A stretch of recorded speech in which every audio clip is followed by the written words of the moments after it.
Well, once again, thank you, Norris. Now, anything tomorrow's world can do, we can do better. So now, evolution. Now there, right, there's a case in point, jogging. I do not understand jogging. Human beings did not evolve to jog. We were hunters, right? We needed to sprint. The jogging tribe would have really petrified the local antelope population. Oh no, it's the humans. Quick, lads, walk for it. 26 miles to go. It's not an old man, that's Jimmy Savile, isn't it? The band was Shawaddy Waddy. Evolution began here. Well, not actually here, obviously. This is Camber Sands.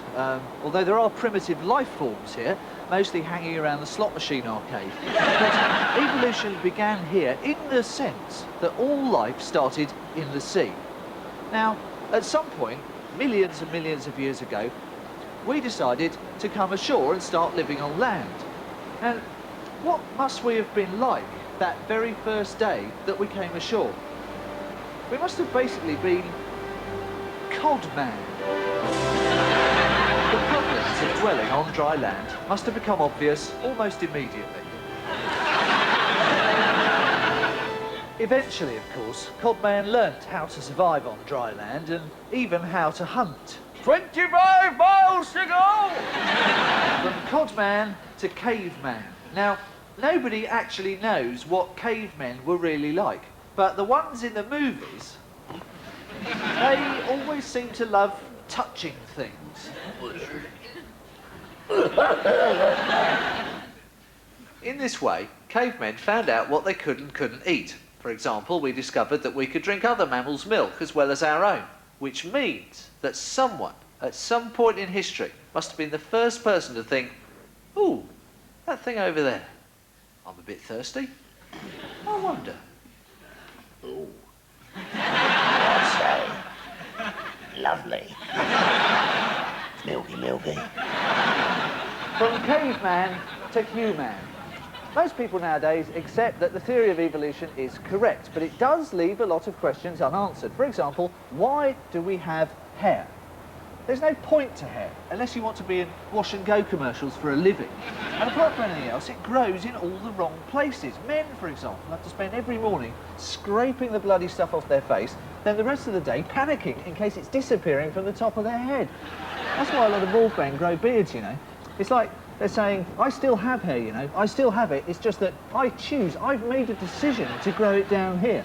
I mean, there is absolutely... Nothing wrong with it. Nothing wrong with that. Everyone seems to have hair where they don't want it and not where they do. Blokes sit watching envy as their girlfriend plucks her eyebrows, and as soon as she's out the room, they're scraping them out the sink and trying to replant them. This is one area where men and women definitely differ. The idea of an eyebrow pencil is weird. I mean, I don't shave in the morning and then draw a moustache back on with a biro. At some point in history, cavemen started to wear big animal skins. Well, I say big animal, that rather depended on your skill as a hunter. I hunt bear. I hunt mammoth. I found this squirrel. I quite often feel blur, you know, Steve. Yeah. It's probably your diet. What have you eaten today? Oh, some biscuits, crisps, packet of Wotsits. It's not very healthy, is it? Had some fruit. What sort? Opal. That is no use at all, is it? Have you been watching Ruby's Health Quest? You should eat better. Oh, I don't eat badly. Yeah, well, yeah. I mean, compared to actually pouring polyfiller straight in your arteries, no, I suppose you don't. I'm actually quite a healthy eater. I mean, I don't put sugar on my breakfast cereal. Yeah, but you only eat sugar smacks. And how many units a week do you drink? None. Well, since when have you been teetotal? I just don't drink units. No, I prefer pints, cans, bottles. And I drink water rich in minerals. Yeah, but which ones? Oh, lead, aluminium, whatever comes out the tap.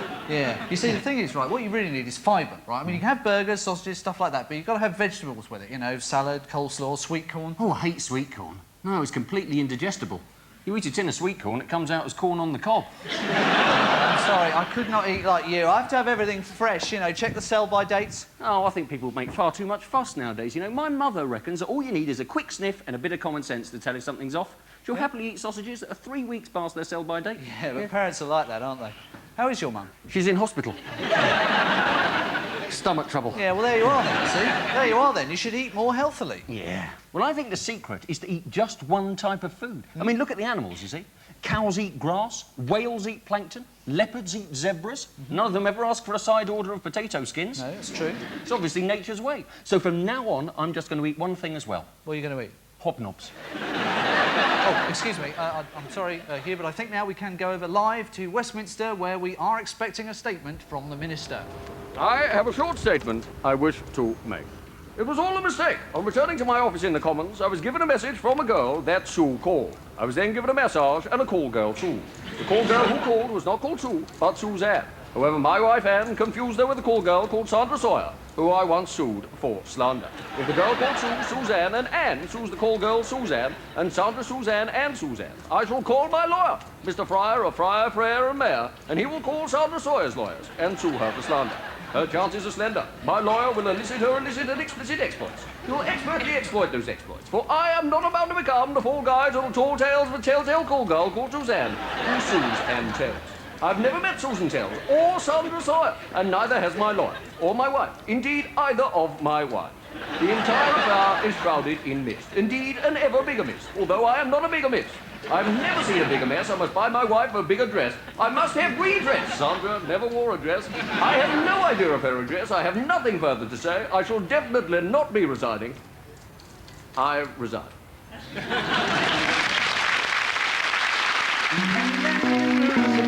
Showing photograph of every hand he's had the pleasure to have known, and all the people that come and go stop and say hello. On the corner is a banker with a motor car. The little children laugh at him behind his back, and the banker never wears a Mac in the pouring rain. Strange. Penny Lane is in my ears and in my eyes.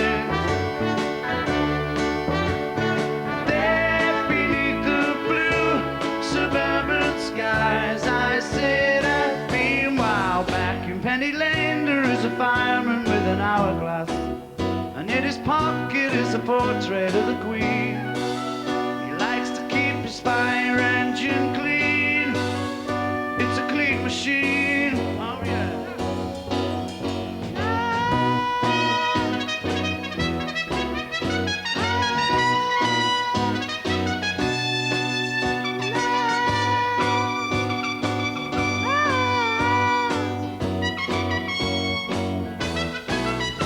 Penny Lane is in my ears and in my eyes. For our fish and finger pies in summer. Meanwhile, back behind the shelter in the middle of a roundabout, a pretty nurse is selling poppies from a tray. Though she feels as if she's in a play, she is anyway. And Penny Lane, the barber shaves another customer. We see the banker sitting waiting for a trim.